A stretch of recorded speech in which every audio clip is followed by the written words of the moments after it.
mhux għal rappreżentazzjonijiet teatrali, seminar, konferenza jew riċeviment tat-tieġ, il-biċċa l-kbira tan-nies xi darba jew oħra żgur rifsu l-adba ta' Dar il-Mediterran. Fl-episodju tal-lum niltaqgħu ma' Rosette Mikallef, direttur fis-sales u l-marketing, biex insiru nafu aktar dwar x'inhu għaddej minn wara l-kwinti tas-swali. Mindu kont żgħira minn dejjem xtaqt illi naħdem fit-turiżmu, allura f'moħħi dejjem kelli il-lingwi, studjajt il-lingwi, jew inkella tista' tkun saret il-kontra illi peress li kont tajba fil-lingwi f'moħħi ġie illi allura nidħol fis-settur tat-turiżmu.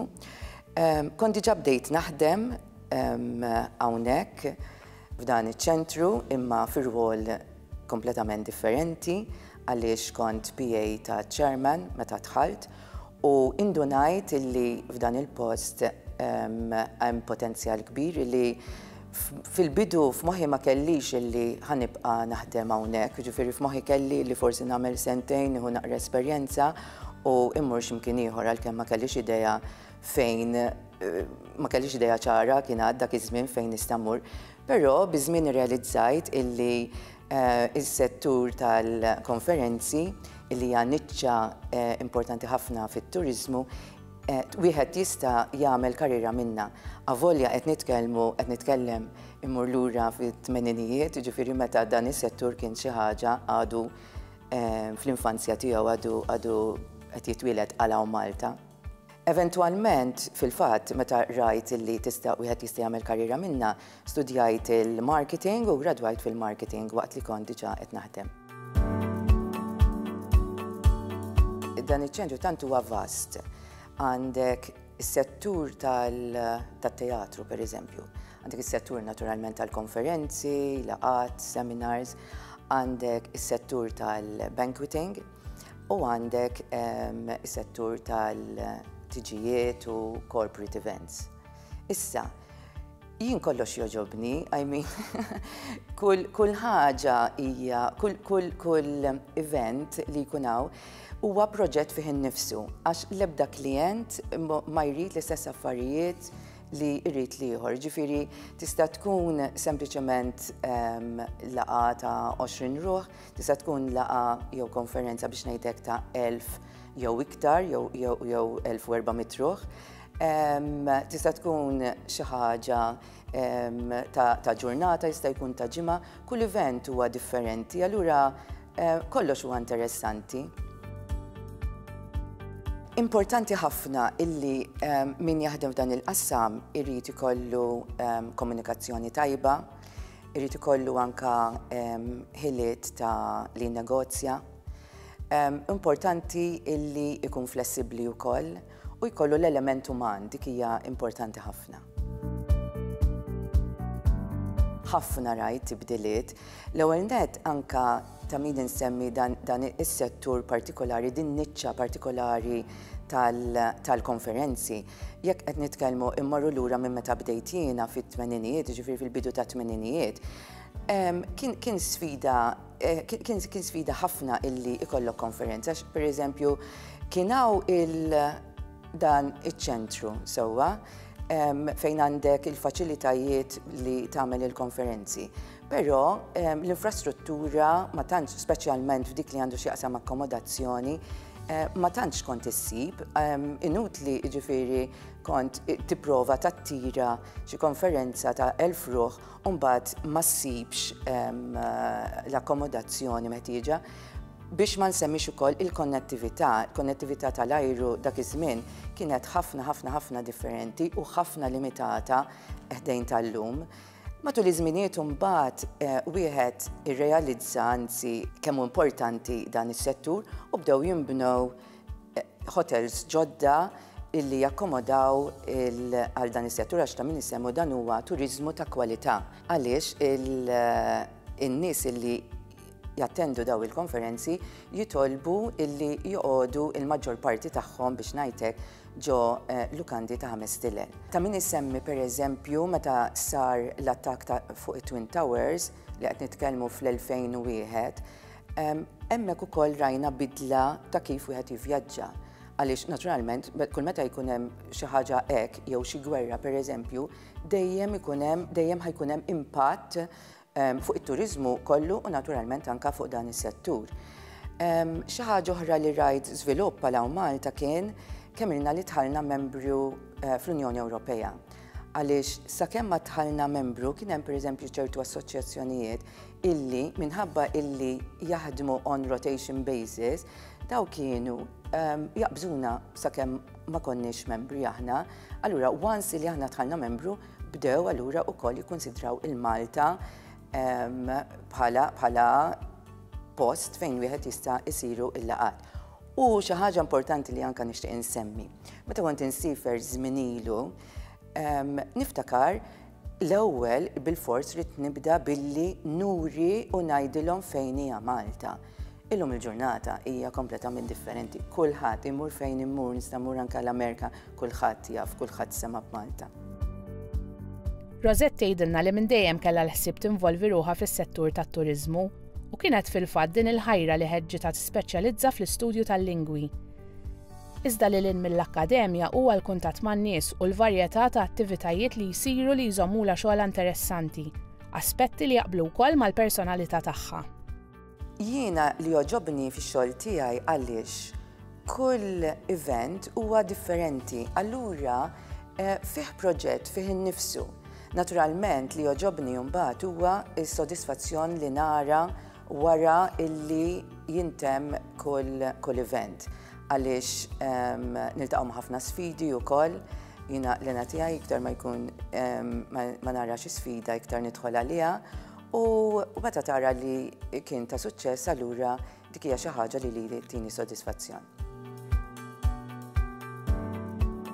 Is-snin li hawnhekk naturalment għandi ħafna memorji ma nistax insemmi wieħed biss. Biex insemmi xi wħud illi pereżempju iċ-ċogem kien wieħed minnhom fejn kien l-ewwel darba illi Malta ospitat 54 kap ta' stat illi kienu mexxija mill-Reġina Elisabetta. Għalkemm ġieli naturalment ir-Reġina kienet ġieta u Malta anki ġodha ċentru stess, però kienet l-ewwel darba illi nospitaw ġifieri laqgħa importanti bħal dik. Episodji oħra jew avvenimenti oħra illi nibqa' niftakarhom kien hemm ukoll pereżempju meta krejna iċ-ċentru għal film partikolari. Il-film propjament kien qed jinġibed ġol Belt Valletta, allura però hawnhekk kien inkera għall-extras, però mhux extras biss, anki użaw naturalment l-atturi ewlenin. Allura tuħu gost li tiltaqa' ma' atturi ta' fama mondjali bħal Brad Pitt u Angelina Jolie pereżempju, bħalma kien f'dal każ. Għax ta' min insemmu li hawnhekk iltqajt jien xi ħaġa ta' sodisfazzjoni huwa illi iltqajt ma' ħafna personalitajiet minn kull qasam. Pereżempju ma ninsiex ukoll meta ġew xi footballers tal-Manchester United.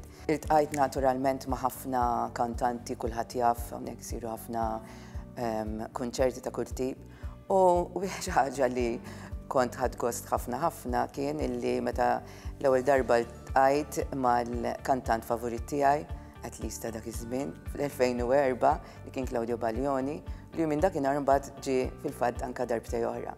Huma bosta wisq biex insemmihom kollha. Naturalment bħala role models hemm ħafna nies ta' suċċess illi nammira, però bla dubju jibqa' l-fatt illi l-ikbar role models tiegħi ikunu il-ġenituri tiegħi. Nibda biex insemmi lill-ommi illi minn ta' żgħira kienet tisaq ħafna illi dak li nagħmel għandi nagħmlu tajjeb mill-ewwel. Nkun responsabbli ta' dak li qed nagħmel u irrid isir tajjeb mill-ewwel. Mill-banda l-oħra minn nata missieri kien jisħaq ħafna fuq ir-rispett u l-integrità. Dik hija xi ħaġa importanti għajt nożżhom illum il-ġenituri tiegħi sfortunatament m'għadhomx magħna, però inħosshom għadhom ta' kuljum itamru l-istess affarijiet. Suq partikolari li tiffoka ħafna fuq huwa dak li għandu x'jaqsam mal-konferenzi. Segment vast fih innifsu li minn żmien għal żmien matul is-sena jieħodha barra minn xtutna biex tippromuovi l-għarfien tal-post u tattira klijenti ġodda sabiex jużaw il-faċilitajiet li joffru. Huwa xogħol impenjattiv li jitlob tim sħiħ jaħdem flimkien f'katina, iżda xogħol fejn is-sodisfazzjon jidher u jispikka kull fejn timraħ. Ta' min isemmi illi il-kompetizzjoni magħna ma teżistix biss lokalment imma wkoll barra minn xtutna, tista' tgħid mad-dinja kollha. Allura għal daqstant minn żmien għal żmien isiru fieri speċjalizzati f'dan il-qasam u nattendi jiena wkoll sabiex niltaqa' ma' daw il-klijenti prospettivi, nibqgħu inkabru l-għarfien ta' dan il-post biex isiru iktar jafu nisbina u nattirawhom lejna, però barra minn hekk ukoll huwa xi ħaġa tajba illi niltaqgħu għax dana ma nkunx waħdi, dana kif dejjem ngħid irrid inbih lil Malta l-ewwel nattirawhom lejn Malta u mbagħad nattirawhom lejna lejn dan il-post. Allura importanti illi inżommu anke relazzjoni tajba mal-stakeholders l-oħra, mal-players l-oħra, għax ta' min issemmi li dan huwa settur illi irrendi ħafna għall-ekonomija tal-pajjiż. Tista' tibda mill-airlines, il-lukandi, il-restoranti, il-taxis, huwa settur illi ir-ripple effect tiegħu jibqa' anke għal ħafna żmien. Allura, ix-xogħol tiegħi hemmhekk ikun illi inqattaw jiddependi jekk kemm tkun twila il-fiera jew inkella xi workshop jew xi client event illi niltaqgħu naturalment ma' daw il-klijenti prospettivi isir ħafna ippjanar ovvjament minn qabel sabiex jiġu ifissati l-appuntamenti ma' dawn in-nies li wara naturalment wieħed jistenna illi jirriżultaw f'avvenimenti fil-futur qarib.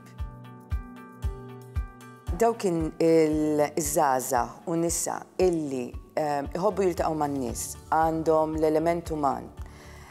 Qed insemmi l-element uman għaliex naturalment fi żmien aħna esperjenzajna żmien il-COVID illi dak iż-żmien kulħadd ħaseb illi ħanispiċċaw nagħmlu kollox hybrid jew inkella online, mentri importanti ħafna l-element uman.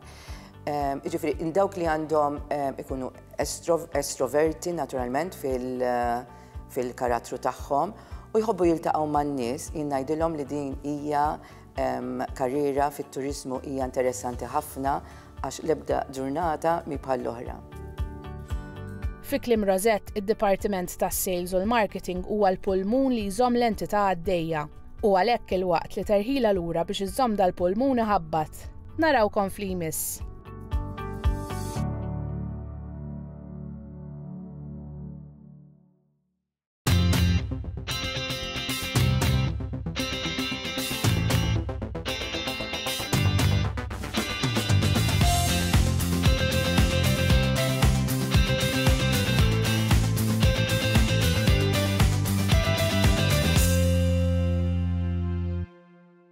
Il-mara jixtieq jirringrazzja lil Ministeru għat-Turiżmu, lil Malta Tourism Authority u l-Institute of Tourism Studies.